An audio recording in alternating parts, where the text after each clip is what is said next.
This is Viva Fry. I'm Dr. Peter McCullough. This is Tom Luongo. This is Chuck Prodnick. This is Alex Kreiner. Hey, this is Brad Wall. This is JP Sears. Hi, this is Frank Peretti. This is Tammy Peterson. This is Danielle Smith. This is James Lindsay. Hey, this is Brett Kissel, and you're listening to the Shaun Newman Podcast. Hey folks, welcome to the podcast. Happy Wednesday. How's everybody doing today?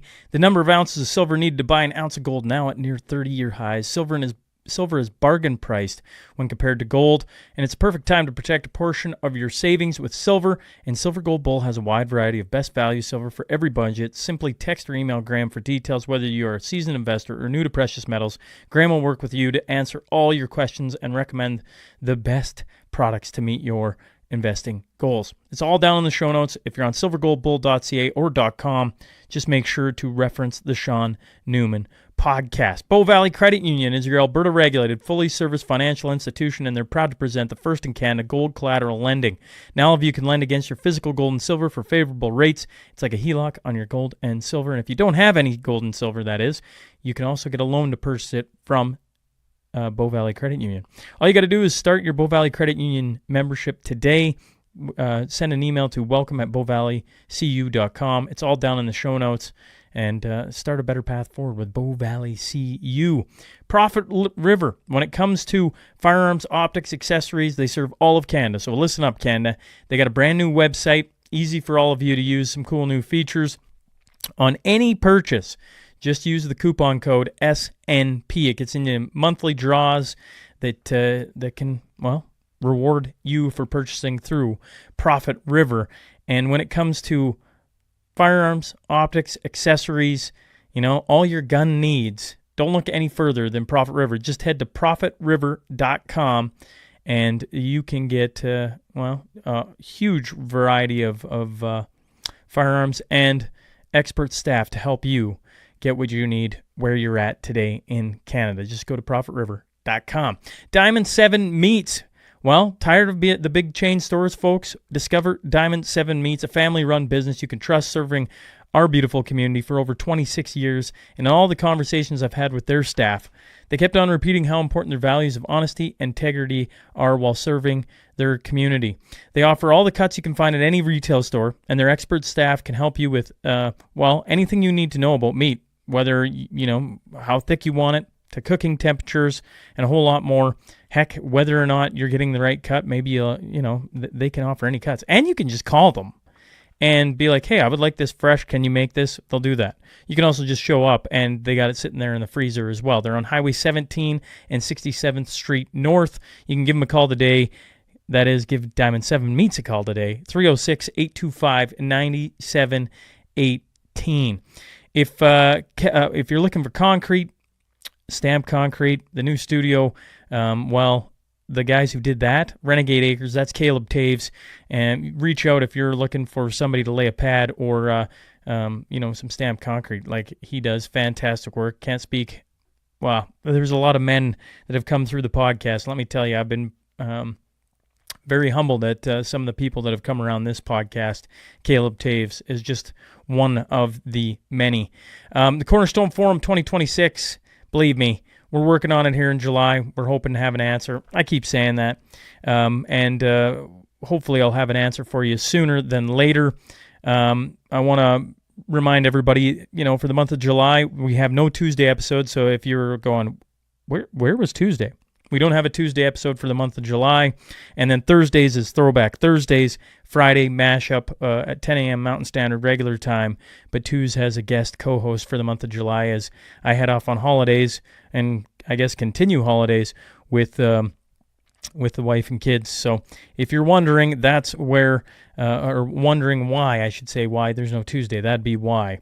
We take a little bit of a break here in July and recharge the batteries, and we'll be ready to roll August 1. Have no worries. I think we get back on a it's still there, on a mashup, if memory serves me correct. If you're listening or watching on Spotify, Apple, Rumble, YouTube, X, make sure to subscribe. Make sure to leave a review. Make sure to hit the retweet. Make sure to, cut out your favorite parts of the podcast. I just saw a cool one where people were making commentary on some of the guests. That's cool too. You have fun with it. If you're enjoying it, obviously text me. My number's down in the show notes. Would love to hear your thoughts. All right, let's get on to that. Tale of the tape.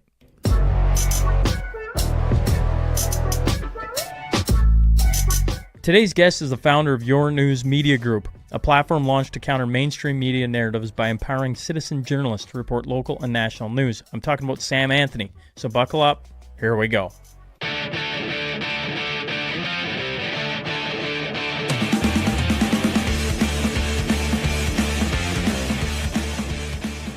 Welcome to the Shaun Newman Podcast. Today I'm joined by Sam Anthony. Sam, thanks for hopping on. Hey, good to be here, Shaun. Now, it's your first time on the podcast. I would love if you just, talk a little bit about yourself. I don't know, you can go back as far as you want, Sam, but just give the audience a little bit of who Sam is. Again, my name's Sam Anthony. I run a hyper local news platform called yourNEWS. The domain is yournews.com.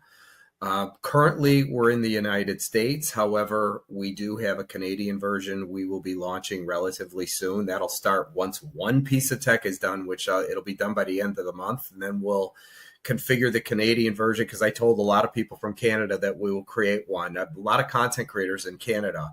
So they're interested in, us creating a Canadian version because you guys have state-controlled media. So I'm sure in the next year, I'm probably going to be an enemy of the state when it comes to Canada. But join the club. They don't, you too, because they don't want any free-flowing information. But you know what? They didn't want it here in the United States too. So we're a platform that, just imagine any news website just on steroids. We're in every city in the United States and soon to be Canada, right? Including Puerto Rico. So when you log in, your provider, we geolocate you. So it'll say you live in Chicago, Miami, Phoenix, LA. So it's going to look like any news website, just with massive scale. We all know the legacy media is not going to survive. And to keep things like shortened version, what I do, because we've picked up over 800 news reporters. As a matter of fact, right before we started this, I was just activating another one. What our product will become is the next mainstream media, because we do local news everywhere, soon to be in Canada. Sam, before we get to the platform and everything, I'm curious, what led you to this? What's your background? Where did you come from? Why this idea? I can rattle off probably 50 more questions, but I'm just, I've heard different versions of this, maybe not quite, but lots of people trying to penetrate, I don't know if that's the right word, the news market, or maybe figure it out. Right. So I'm curious, where do you sit currently? And then just give me how on earth you got to, this is the way. So a lot of people, think, when you figure this out, and you become a success, but, it's an overnight success. Well, I can assure you this is no overnight success. I started this, me and a couple guys believed that the internet was going to transform the newspaper industry. Radio and TV weren't even part of it. So just the newspaper industry, because it was going to change the way people consume information. So I'm telling you, Shaun, this was back in 2001. That's how long I've been doing this. And so we set out to build a platform that would replace the legacy media, and become the next local newspaper in every city in America. We failed miserably. And it was three of us that did it. We had no idea what we were doing. My background is not media. It's investment banking. My background is capital raising. That's what I do for a living. I've done that my whole life. So this was something different, but I thought, let's create a model that would have massive scale and be part of a game changer in the media space. And we hit every road bump you could possibly imagine. About 5 or 6 years into it, I think it was 2007, I lost 2 partners. I had to pick up another partner. We continued on. And what we thought was the model, Shaun, what we were doing, which was, remember, I'm local in every city in the United States, so we could serve content to a city, a county, a market, state, regional, or national. What I thought we were doing, which was right, turned out to just implode on us. You know how the networks have they have like Fox or CBS or ABC has the television national network, but then there's local Fox, CBS networks across the United States, Yep. affiliates across the US. So what we did was, how do you get local news in every city in the United States and do it cost effectively? Well, the way to do that is, you have to partner with somebody who's already doing the local news. The newspapers, you're a competitor, but it was local broadcast stations, like radio stations that have independent news directors with maybe a few stringers running around getting local news. So we had most of the country covered doing local news. And then what happened was the internet just kind of got to radio and to TV. And so, the first people to go were the news people in any station. The first people to go, they got rid of the news director because they're saving themselves $100,000 a year, and they could replace it with music or something else, something that's national. So that model didn't work, and it took a little time to figure this out. But what we did was we kind of looked at the model that YouTube had. You know how YouTube has a monetization model where you could be a broadcaster and then share in the ad revenue? Well, we modeled ourselves after that. And then once we figured it out, we had to rip the whole engine out of the car and replace it with a new one and then test it to see if it worked. And it did. And so the model that we have is going to be no different than YouTube. We have news reporters that sign up on our platform. They write a story about anything, could be the bank robbery, the car crash, the high school football game. We publish that content to the subject and geography it's relevant to. So in the case of sports, it would, like the football game would be sports news for that geography. And then what they do is they share it on their social media pages to their followers who enjoy their content, consume it on our platform. We sell the ads and they get a percentage of the ad revenue. So you would think that this would be logical to come up with, but it was an evolution to get here. So once we did it, the next step was to test it. Once we figured it out, the next step was to scale it. So this year, we have picked up, now we're over 800 news reporters across the United States and some in Canada. And I just picked up a guy in Greece, believe it or not, this morning. World news. I don't even know. Well, I'm like, forgive me. I'm like, okay, so you've been working on this for 24 years. I'm doing the math. 2001, you start this out. Yeah. You're like, there is a big hole here. The internet is going to, or is exposing, how news is consumed, essentially. And the fact that you can become hyper localized with the technology that's sitting there.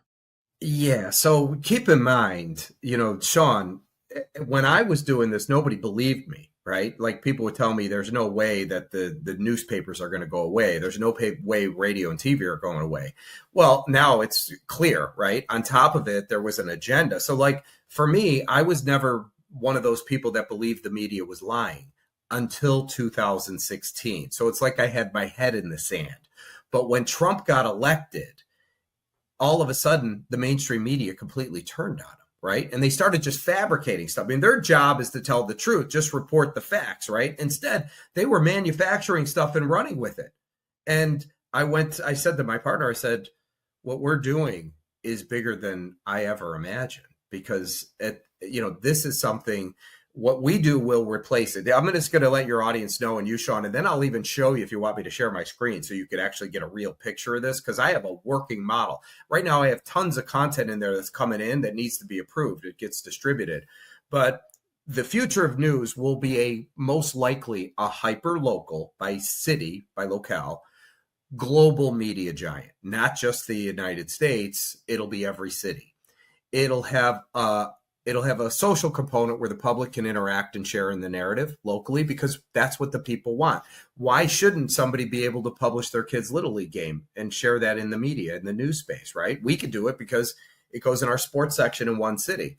It'll have a monetization model like YouTube, where news reporters can report news freely without censorship and share in the ad revenue. And a self-service ad platform where Joe's Pizza can buy an ad and target it to one zip code and everywhere in between. What I just described is not fantasy. I mean, everybody geolocates. I mean, it's already done on Facebook, has a monetization. If you're conservative, you're not getting monetized, okay? But Rumble has monetization, YouTube has monetization, X has monetization. Nobody does it around news. There's your difference. So if you go back to my grandmother's time, so like the, I don't know, 1930s, 1940s, take your pick. You just get the time frame I'm talking about.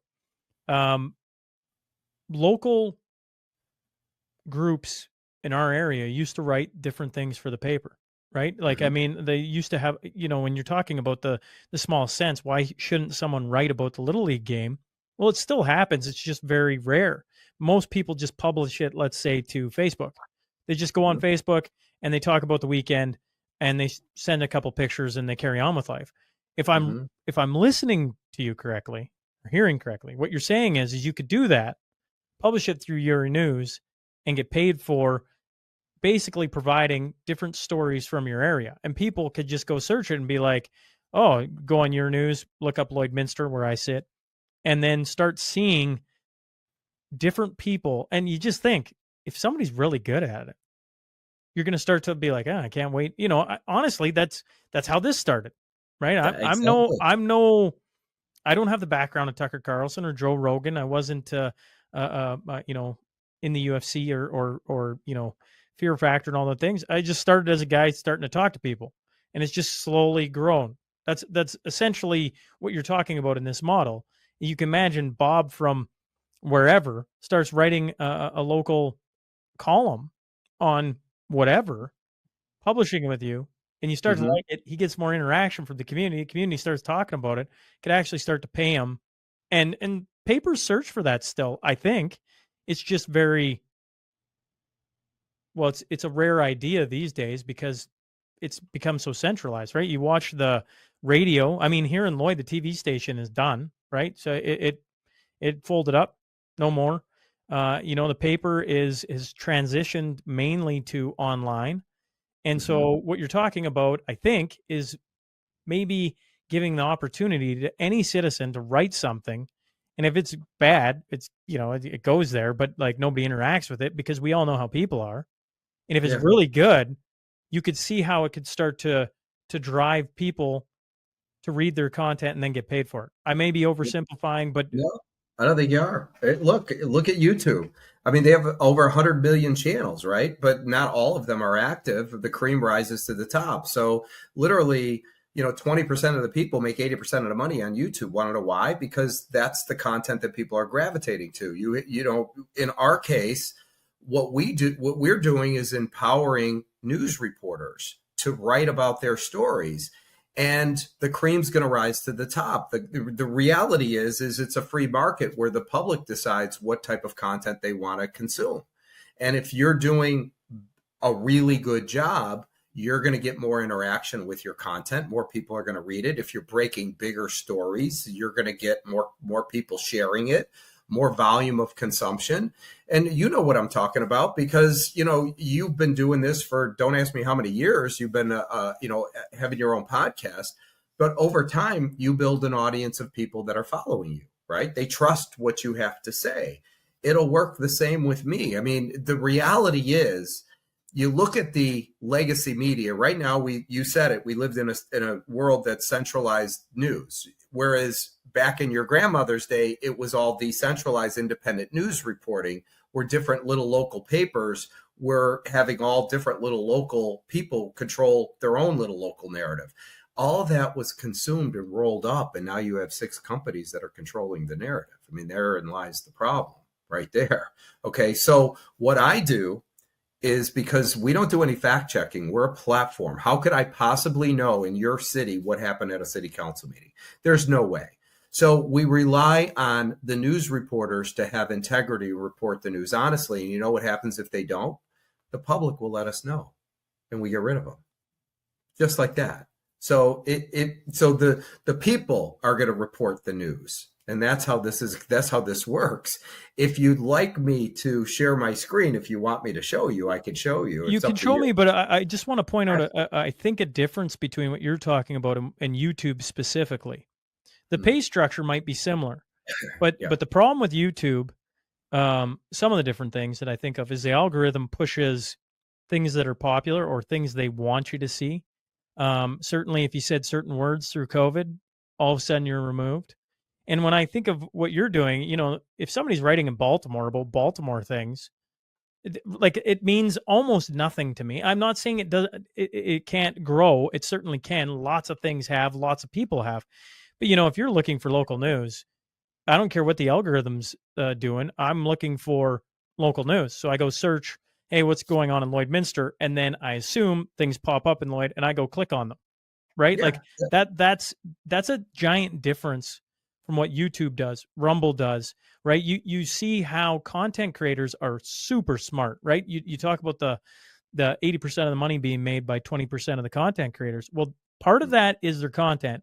Part of that is they're very clever in learning how the algorithm works so that their stuff gets pushed and pumped and so that they can get in front. So sometimes it's great content. Other times it's just catchy headlines or clickbait thumbnails or different things like that. When you're talking getting back to news reporting from a local citizen style journalist, sure, there will be people who are clever in their headline, but if their writing sucks or their story doesn't make sense, or just take your pick, it won't be long that nobody's reading that. Right. I think, like, I'm like, Bob starts writing about something, like, oh, that sucks.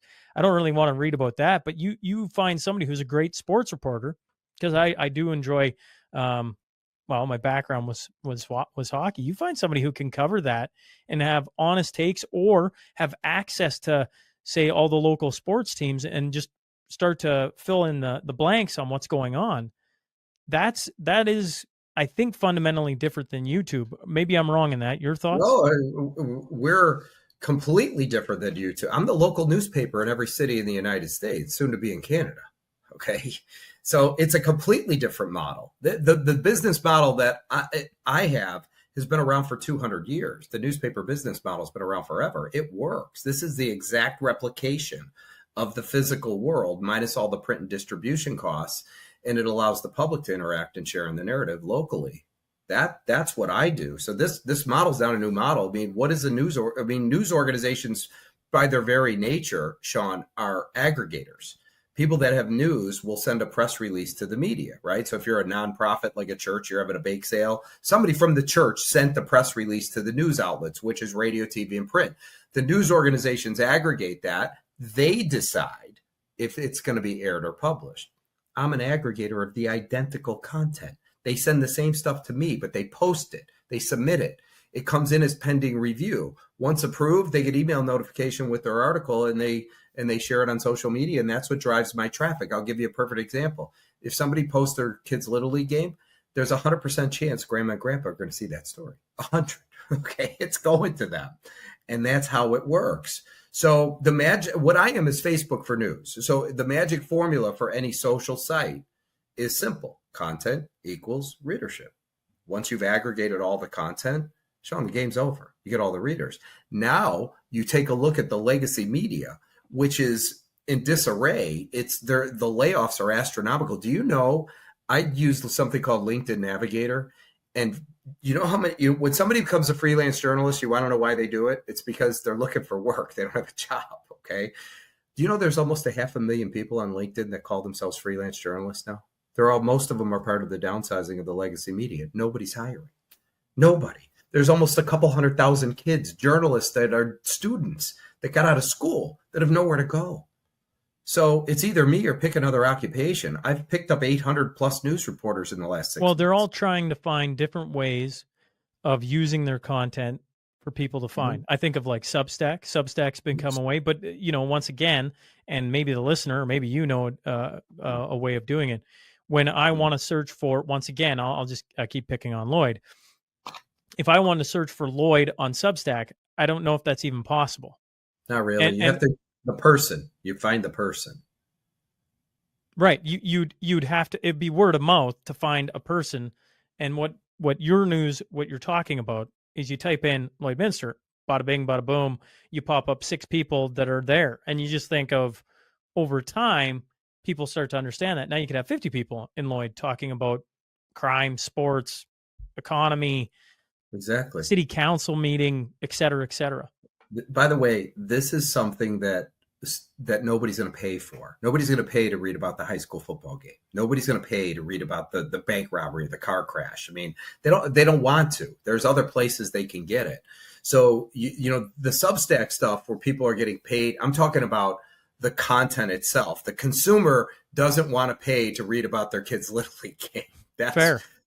That's what I'm getting at. You know, Substack is great for specific information, but when you're talking about daily news, local stuff happening in the community, that's not Substack stuff. You know, we have some stuff that could be Substack stuff, but for the most part, no. This is just things that are going on in your local community, in your state, in the United States, and abroad, soon to be Canada. So, I mean, look, I can show you a quick presentation if you want to see it in 2 minutes or 1 minute. It's up to you. Sure. I worry about the person listening as we go through a presentation. That's the only thing I think, Oh, Sam, you mean for audio? for Okay. audio, because there's going to All be right. people who just listen to it. And so to me, the idea makes a lot of sense. I mean, you know, there's been, you know, to actually see the functionality of it, we can show it for sure. We can. I just think of people listening and I go, can we do a good enough job of explaining how it's going and just not get sucked into walking through a website? I won't. Because if they go to yournews.com, they can start interacting with it right now, correct? Yeah, you can. I'll only show you a couple things. You Sure. see it opens up to a city name here. Sure. Okay, you do see this, right? Yeah. So for people listening, it's yournews.com, and where it's sitting right now is it shows the date and then Palm City, Florida. Right. And so at the top of the page, I mean, this is my front page nationally, and it gives you all national news. And for somebody who wants to navigate, you mouse over national news and you see all the different topics. Hockey, golf, Yeah, business, basketball. environment, science, technology. I mean, yes. my point, it's laid out like a newspaper. So if I want golf news, I click golf. If I want auto racing, I click auto racing. So this is everything golf. Okay. If I want auto racing, you click auto racing. But that anybody can do that. Here's what they can't do. Let's say that I want in my market local sports. We have here contributors that do baseball, but it's not like, see this Mets pitch 1-hit shutout, okay, over Cardinals. That's the St. Lucie Mets against the Jupiter Cardinals. Okay, this is local stuff that's happening. And here's local news. I'm just showing you this because I want you to see how this works, because all this is local news for my market. Florida charter captain is sentenced for shooting poisoning dolphins. So now what I'm going to do is I'll just take you to a couple places. And this is going to be Sioux Falls, South Dakota. Again, I'm going to do the local news. Here you go. All of this is people, boots on the ground in Sioux Falls. This is all local. Defense begins to make a case in Dakota Dunes murder trial. This is not a feed coming in from CBS 12. Okay, this is local news in the Yankton market. Whereas if I went to Chicago, you're going to see Chicago-based news. If I went to New York, you're going to see New York-based news. You see what I mean? Yeah. I have hundreds of news reporters all across the United States that are covering local news. And all of them come from, and I'll show you this here. Hold on, let me find it. LinkedIn. This is the key here. So what we're doing right now is I'm going to LinkedIn Navigator because I just want you to see this. Here's freelance journalists for the United States. Shaun, do you see the amount of people that don't have jobs? Actually, all I see is your news still. Oh, I have to share this tab. Sorry. So here. So do you see the search I just did? Freelance journalists? Yes. Okay. Right here.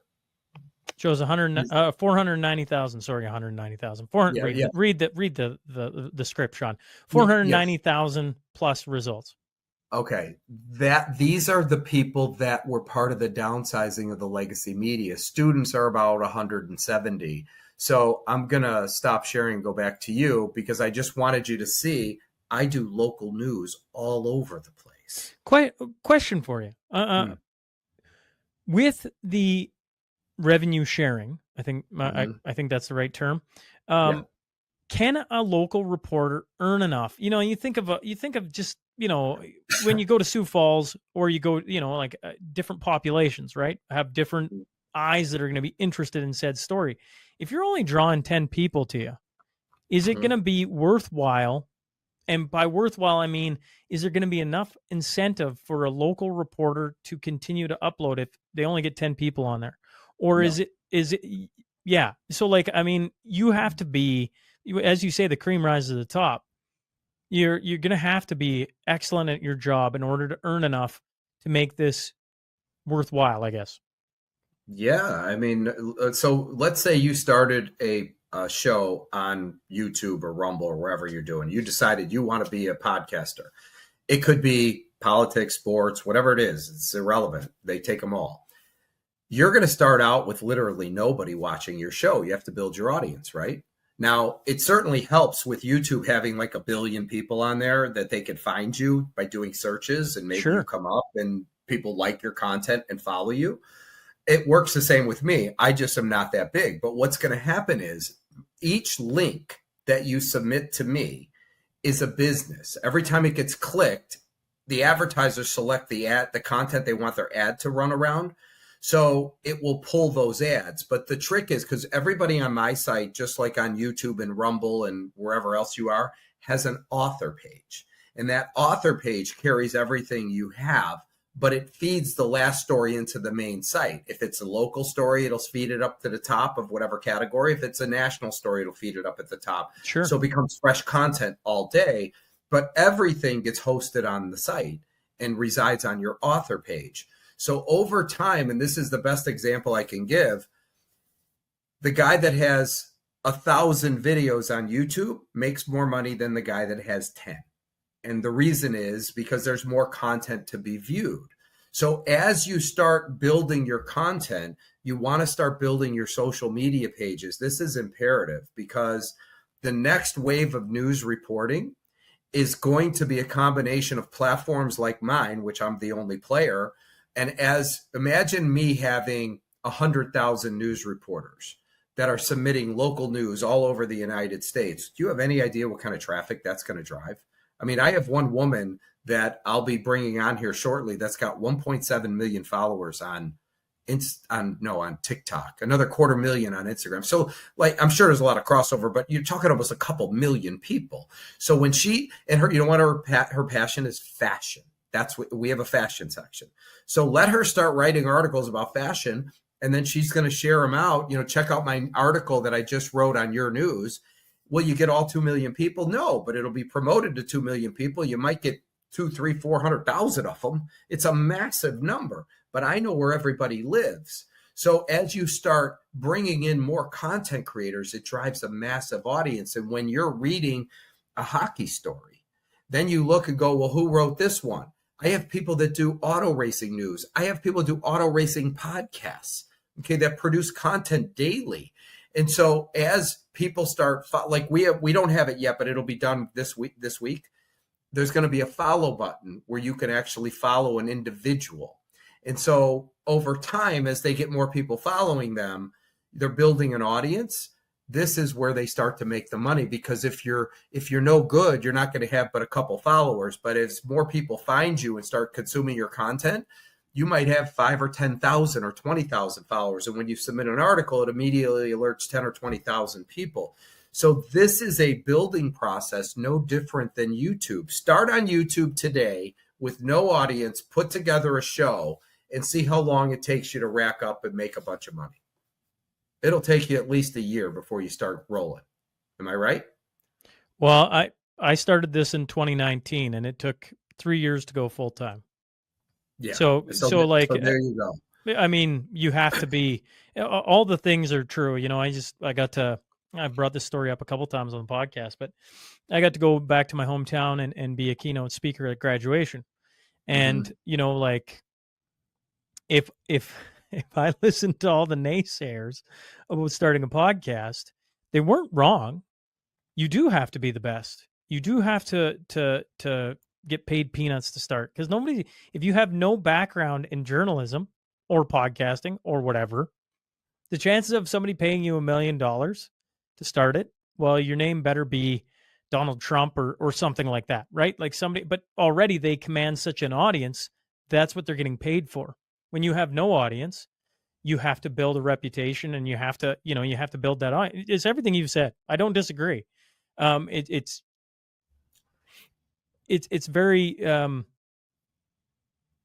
it's a longer road than people think of, just getting instant overnight success. I actually don't know what that looks like, right? Like even instant overnight success, people that are successful talk about it's 10 years to become an overnight success. And no different in this thought process. The only thing that I find really interesting about this, speaking of my area, and maybe all of Canada for that matter, is there is a big void of local news. It's just this giant void. And it doesn't mean there isn't some there. There are. But the best and most capable in my area, what are they doing? They're working in the oil field, or they're working in an ag. They're working for something that can pay the bills. And can you start something on the side and start writing? Yes, you can. But if you walk in thinking that it's going to pay you $1 million overnight, that's a lie. You have to build it out. And so, in fairness, it's you're going to have to put in the work, but there is a void there. So if you're good and you go into the void, your success can actually probably be almost fast tracked faster than most people think, because of the void that's been created. There's this void of local news content that has been sucked up by, I think you said 6 different companies or 6 different networks that have sucked up majority of that. Like on the radio stations here, I think we have, and forgive me folks, I want to say we have 1 private, like that's locally owned or roughly locally owned, and then the rest have been bought up. And if you go for local news, you can find a little bit, but even the commentators are out of the bigger centers, and then they just stream it over all the different local radio stations. So if you listen long enough, you're like, these people aren't even in my community, and they're talking about things that are generic, that aren't to where I live. And what you're giving people is an opportunity, I think, to report on what's actually happening in their local communities. And if they're good at it, they could have financial reward. Now, is that in 2 months or is that in 2 years? That remains, on each individual person. Yes, it's you get out of it what you put into it, and you certainly have to have the talent and the skills. You have to be able to produce content that people want to consume, or you have to be somebody that already has a big social media following, like a Tucker Carlson, or like that woman I was telling you that does the fashion stuff. But Tucker, but the Tucker, if he didn't put out content people wanted, he'd have the same problem. Eventually people would stop listening to him. I remember when Barack Obama and Bruce Springsteen, I think it was, had a podcast on Spotify. Right? And No. and I can't remember. Was it 1 million people listened to it? Was it 20 million? Maybe. But if you notice, it isn't there anymore. Why? Because who wants to listen to Barack Obama and Bruce Springsteen? I mean, honestly, I don't. And so you don't. And if they created content that was just like, you have to go listen to it. Joe Rogan has content at times that almost every person goes and listens to. Why? Because it's that compelling. Tucker Carlson's no different. And there's others in that realm that are the same way. You can have 10 million followers for TikTok, and if you don't produce content on a news platform that people want to go and consume, then eventually it'll dry up, because they'll be like, this doesn't really do much for me. I think. Right. Look, but the void you're talking about, the local news void, I mean, there's a demand for it. People want it. Oh, 100%. I'll be the first. I'll be the first. We had the and once again, Sam won't know what I'm talking about, but that's because it's local. I had the number 1 podcast I did last year, Sam, was a story on the national championship winning basketball coach in our town being removed from his job.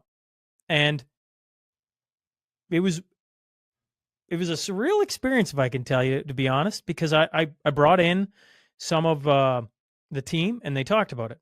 And overnight, that had, just on Facebook alone, it was 125,000 people had watched it. And I was like our community is only, 30,000 is the town, surrounding area 70,000, and it was 125,000 on one platform alone. And I was walking around town and people were stopping in the middle of the street going, "Hey, you that Shaun Newman?" I'm like, yeah. And they're like, "That was fantastic what you did." And then they peel off. And I'm like, that was wild. So when you talk about there's a demand for it, absolutely there is, especially to get to the heart of some of the issues that are on the top of mind that people are like, what the hell is going on? Why is nobody talking about this? Well, you've already shown that freelance journalism is getting purged, or the purge is on media because it's not being successful anymore. Nobody's consuming it.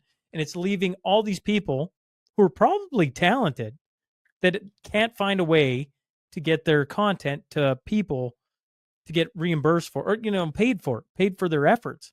And you're giving them an option. And what I'm hearing is it's coming to Canada very soon.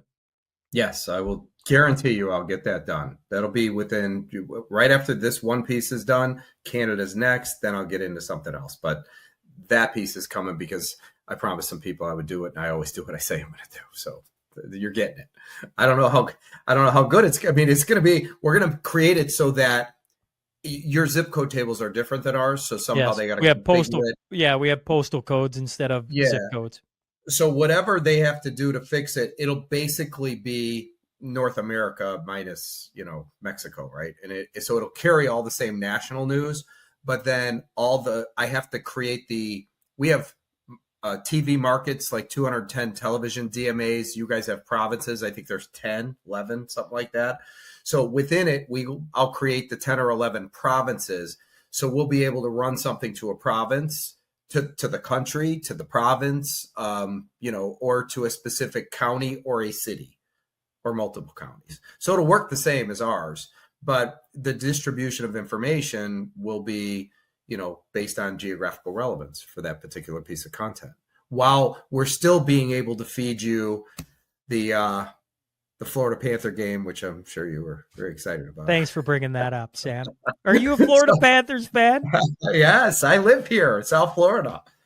Yeah, you got a very good team. I'll give you that. Yeah, they really are. That's 2 years in a row running, right? So and 3 years in the finals. That's no small feat. No, in that league, that's no small feat. Yeah, I have a friend that's had season tickets since they started.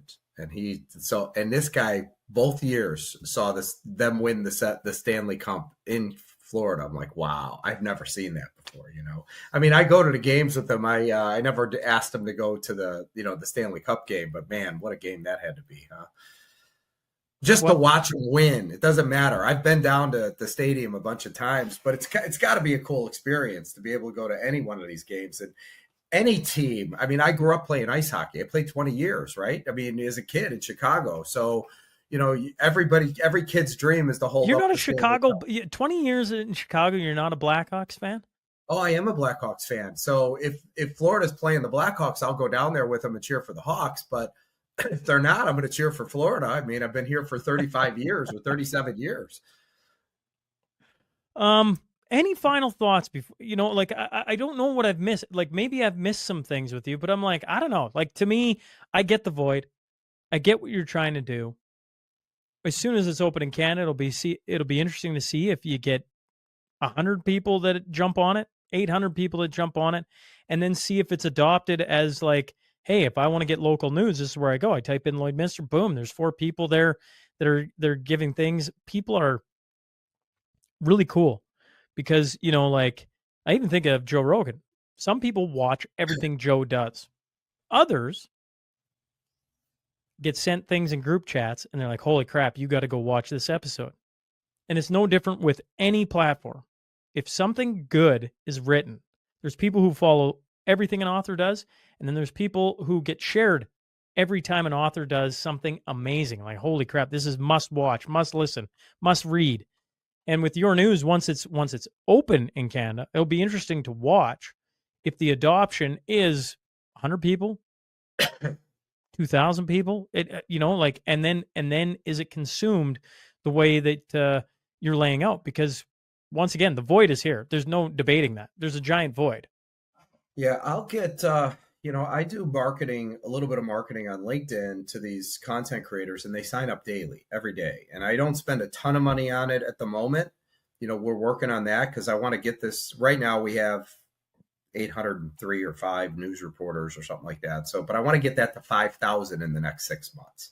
So in order to do that, you're going to talk about a lot more marketing. But in Canada, I could actually pull Canadian freelance content creators, and I could market specifically to them. So I could start building Canada instantly. And everybody signing up will be for a specific province in Canada. And we'll localize them and set them up. And then all of a sudden, that's when the content starts coming in. In addition, I have a handful of podcasters up there that I'm sure have a network of people that they're going to want to start bringing local information in to start building this up, because it's what I do is inevitable. I mean, it's going to happen whether I do it or not. Wherever there's a void, some entrepreneur fills it. And, you got a void of 500,000 people that are out of work in just the United States. I don't know what Canada is just because I haven't looked it up, but I know there's 2 million across the globe. I figure Canada's probably going to be maybe 20% of that number, maybe 30,000. I mean, just because what's the size of Canada? Isn't it like 40 10%? million, roughly? Yeah. Okay. So, maybe there'll be 20 or 30,000 people that are freelancers. So I'll market to all 20 or 30. I can say this, like, we're no different than the United States in that if you're in the news industry, nobody watches it. Like, I mean, I'm not saying nobody is like not one person, just like where it was 50 years ago to today, nobody watches it. And so what's happened? There's been purge isn't the right word, but like there's been mass layoffs. There's been a ton of people have to try and find different ways to make their ends meet in that industry. And this will be a way that if you market to them, it could possibly be a huge success. Shaun, there's still a demand for news. It's just consumption that's changed. So for years, the mainstream media in Canada and here, they've had a monopoly because there was no other options. But when the internet was spawned, all of a sudden you have technologies like YouTube, which allows somebody like you to be a broadcaster, or Rumble or whatever. And so now people have choices. Okay. You have options. You are one of millions. There's an ocean of content creators out there, people that have podcasts that could be doing auto racing, or that could be doing baseball or hockey. Well, take a topic, any topic, entertainment news. It doesn't matter. There's millions of them. But what happens is the way the younger generation consumes information is completely different. I'm going to give you some stats. Adweek came out, and you guys are right next to us, so everybody knows the United States. We got CNN, MSNBC, Fox News. Fox News was number one in terms of viewership, but the numbers were abysmal for the first quarter, which is January, February, March. But the numbers I want you to take out of this, that age demographic between 25 and 54, which is the target audience for advertisers, because at 25, you're got your first job, you might be buying your new house or renting a place, but you're getting your wife, you just had a baby, something, and then you're buying furniture, you're buying diapers, you're buying everything, right? It's all consumption. And then the next group of people get all the pharmaceutical ads, right? Because it's just the age demographic. Well, the average age of the cable news viewer is like 72 years old now, okay? And the younger generation, that demographic, I'm going to give you some numbers. This is from Adweek. That market for the United States, I'm going to guess, represents 120, 130 million people between 25 and 54, the main numbers. That there was a total for 3 months of 500,000 viewers on network TV news, network news. That's for all 3 stations, those stations, 500,000 people. That's the problem. It has nothing to do with networks lying. It has everything to do with how people are consuming. The 130 million people aren't really watching cable news. They're getting their information from TikTok. They're getting it from Instagram. They're getting it from any other source. They just don't care about news, on television. And that's why these networks are collapsing. So there's millions of options. What I am is the aggregator of all that information. That's all I am. I'm like any news outlet. I'm an aggregator, bringing all the country's information under one umbrella and creating one uniform media. And then we'll start growing this in other countries. So your country will be the first one I open besides the United States very soon. It'll have U.S. news in there. I'm just going to let you know. Makes it easy for me to do. But then all the stuff could be populated with all the Canadian news as well, which you guys are going to give me. Yeah, well, the U.S. news, we already consume it anyways. It's Yeah, I well, would that's say what I figured. the entire world consumes U.S. news because of how big of a player on the world stage they are. You know, the Yes. U.S. goes in and bombs Iran. You can act like that isn't global news, but that's global news. And you're sitting It's there true. and you're watching that and you're going, holy crap, right? Canada Yeah. doesn't make moves like that. We don't. I mean, we make other moves that are silly, but that is that is a giant move that has repercussions for the entire world. Canada, on the other hand, we don't have a military like that. If we're making world news, it's because our hockey team is beating you guys in the Four Nations Cup. If I can poke back at the Florida Panthers beating the Oilers, well, the Canadians found a way to defeat the Americans. So, that's how we make world news currently, other than the stupidity of our prime minister, which I'm sure there will be an appetite from Americans to read that as well. Yes, of course. So, what I do is inevitable. It's going to happen whether I do it or not. There's a void to be filled. You saw the numbers, 500,000 people. So, it's just a transition. There's still a demand for local news. It's just consumption has changed. All I did was built a business model with a real revenue model behind it. And now it's just in the process of starting to scale it out and build it. So, normally, I mean, I don't know, we got connected through, I think it was Allison. I know you and I had a conversation a while ago. I do remember that, but I do a lot of shows. Did Allison bring up what we're doing with an equity crowdfund at all? No, actually. That? I did. I'm just going to share this with you because I think it's newsworthy. Like the issue we face today is because the mainstream media is owned by 6 institutions. That's, everybody knows BlackRock, Vanguard, because you've seen it all. But these are the people that control everything because they have all the money. My background is investment banking, it's capital raising, it's bringing money to deals. And you don't go to individuals and say, hey, I got this deal, give me $500 or $1,000. You go to the institutional players, which doesn't have to be BlackRock or Vanguard. I have friends of mine that have, one guy has a $300 million hedge fund. The other one has a private equity fund with $100 million. These are good friends of mine. These are the people that fund these deals, but they come with strings attached. Whenever you're getting funded by somebody that has big money, that's putting in $5, $10, $20 million, they're not signing your paperwork. You're signing theirs. And there's a reason, and I do agree with it. It's because most founders usually aren't able to execute. And if you're somebody that is screwing up and these people have 5, 10, 20 million in your business, they need to be able to get rid of you and put somebody else in power. That could run the business, right? So it makes logical sense. But also, if you get an offer for somebody like a George Soros to buy my platform, those guys would take the money because they don't care. It's not about cause. So I did something that was different because to me, I think if you're a news organization that's supposed to be by the people, for the people, that puts the power to press in the hands of the people, it should be owned by the people, not the corporations. Do you agree? I would agree. So there's something called an equity crowd fund, which is not like Give, Send, Go or GoFundMe, where it's donations. This is actual securities where you could actually buy stock in companies. And when you buy something, that's what's called a private placement because they're private entities.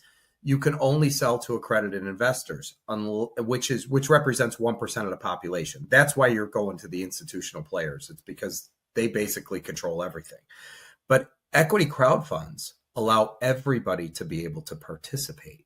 It's actually really cool, but it's based on your income. So when you fill out the subscription agreement, you have to enter your income. If you don't enter your income, it puts you at the lowest level, which means the most you could put in is this. Okay.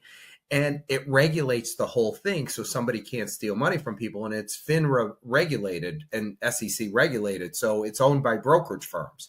So you have to go through audits, background checks, the whole night. Like this took me 7-8 months to set up. I mean, it's not an easy process until So people can go on to yournews.com and buy shares? I don't know. Yeah. In your news? Yes. So I'm not going to the institutional players to get them involved with this. I'm actually selling stock to the public. So to me, like we've raised this year, I think it's about 350 grand or something like that. But if you go, and we have $1 million raise or 1.2 million. So we've raised about 30% of it. So if you were to go to your news and go to the bottom of the page, there's something that says become a citizen journalist. You could create an account. And once we activate you, you're now a monetized news reporter. The second thing down there is going to be something that says invest, which takes you to a different website, which is a brokerage firm, where you could read all about what we're doing. And if you like what we're doing, you could invest as little as $200 and everywhere in between, depending on the income of the individual and what they want to participate with. But that's what we're doing, because to me, it didn't make sense to go the institutional route, which is my background, because I feel like that's the reason we're in the mess we're in. I'll tell you where I got this from. I went to Miami. They had one of the what do they call it? The Reawaken America tours, and there were 5,000 people there. And I'm looking around and I go, every one of these people needs to own stock in my company. And that's when the equity crowdfund, because somebody I was talking to said, equity crowdfunds allow everybody to participate. So I said, well, then that's what we need to do. It was a difficult road to get it set up, but we're doing this round. And then it's kind of like when Facebook, you probably never got a call from Silicon Valley saying we have eBay or Facebook or, Amazon stock, right? You didn't get any of that for $1 or $2, right? Well, it's because it all went to the extreme high net worth or these institutional players that were dropping 10, 20, 30 million into these deals. And they do them in stages. So by the time you get to participate, it's when the company goes public. And that's when by the way, you're buying their stock because the guy that spent $1 or $2 is selling it at $30 to you. That's when you get to participate. That's where these equity crowdfunds are cool, because it allows the little guy to be able to participate. And you could get little bits of money from, look, I'd rather get 1,000 people to give me, $500 than one guy give me 5 million, right? I mean, whatever the math is on that, it means that not one person controls it, because ultimately what I do will become the next mainstream media, and it needs to be owned by the people. So we have a plan to get us public within 2 years. I hired a guy that has taken 4 of his own companies public, and then a total of 17. He does it as a consultant. He actually put money into this. So his job is, once we reach a certain plateau, his job is to actually take us public. I think the market will eat us up on this, just simply because of the nature of the product and the fact that there's no other players in this space. I think the public will love this. So that's what I'm doing. Well, I appreciate you coming on and doing this. I know you got meetings to hop to, but appreciate you bringing this to, my audience's attention, Canadians' attention. And I assume people will be checking it out, but waiting to see it when it comes to Canada. Any idea on time frame of Canadian content? 3-4 weeks. So sometime in mid-July, essentially. Yeah, that's what I'm guessing, because we have to finish this one piece. And then he said it'll be done by the end of the month. Then Canada. I'm going to suspect that the Canadian piece is not going to take more than 3-4 weeks, if 2. So that's why I'm saying I think it'll be relatively quick. I don't think it's a massive undertaking. What he's doing now is taking a long time.